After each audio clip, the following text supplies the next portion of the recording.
Hello, my fellow HEMA students. Eric Paisley. We're back with another Dussack episode, and this Tuesday night's class featured the Dussack, and it was really great to have it back. I got to tell you, I'm learning something new every time we pick up this training tool, and I thought I would do a couple things before today's video and talk a little bit about the Dussack, some unique properties of it. I'm also going to include a link to Matt Easton's video down below. He talks about the history of it and goes into more historical detail.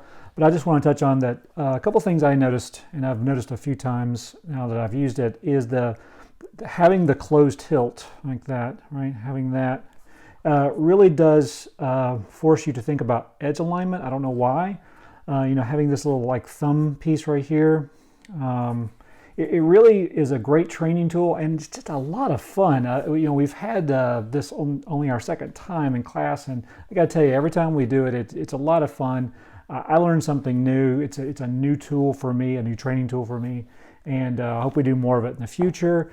Anyway, this video has got some great training footage. We also got just a little bit of semi-sparring at the end. Just check that out, and we'll also talk about next year's class coming up that's going to move us to 2 nights a week. So more on that later, and thank you again. Enjoy. You can just simple step forward, cut strong, right? Because it's a single-handed sword. If you're right-handed, your right leg is already forward, or vice versa if you're left-handed. Whereas if it's on my right side, so go back to Zornhood on your right side. If I don't step, I'm crossing with my lead leg. So I need to step through to have full reach and a good mechanical cut. Okay. So for my right side, I'm going to take a pass. For my left side, it would just be a simple. Okay. Also, we've got our lower thrusting guard, fluke, right, and ox up high. Okay. So on my right side, take a passing step. It's on my left side. Okay. So arms aren't crossed, obviously, like with the longsword. So both of these are pretty comfortable. Okay, can be some slight derivations, like the lower thrusting, like fluke. You can really pull it back. So everybody try that. So instead of out in front of you, pull back by the hip, and you can probably feel this is a very ready position to launch powerful blows. Not necessarily from above. Zornhood would be from above, but from below, I can really cut strong. So everybody try that. So passing step, you can cut all the way through, and where you find yourself in Zornhood, over the shoulder, right? If I cut all the way through, I'm in Zornhood on the left side. If I kind of control my cut, where am I? Ox and ox, right?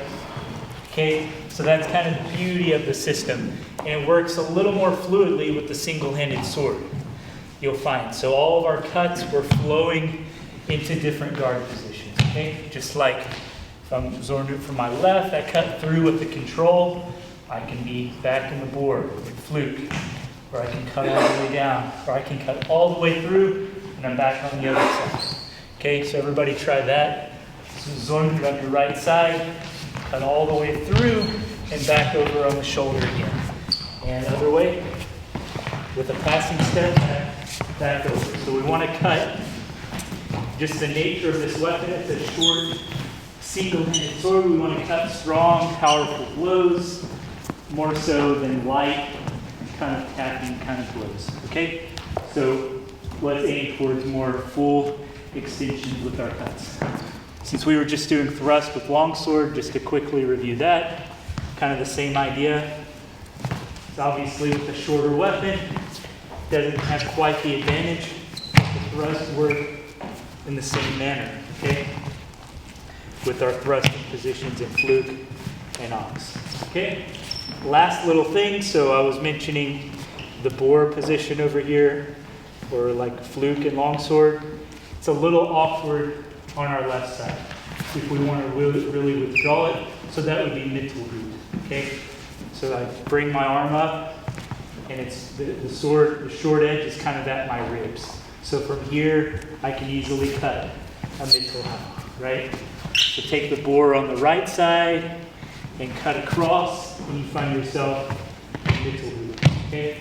So across the body horizontally and over, because this would be slightly awkward, so it's just more natural to be in this position. And obviously that middle loop doesn't really work on my right side, so that's why this is a more natural position. Okay, so we want to have good, long, low stances. We don't want to be upright with long legs. Okay, we want to be in good, strong stances so we can really cut powerfully and long with these. Okay? All right, any questions about any of that? Just kind of wanted to briefly go over that. Okay, so let's partner up and we'll do a few drills.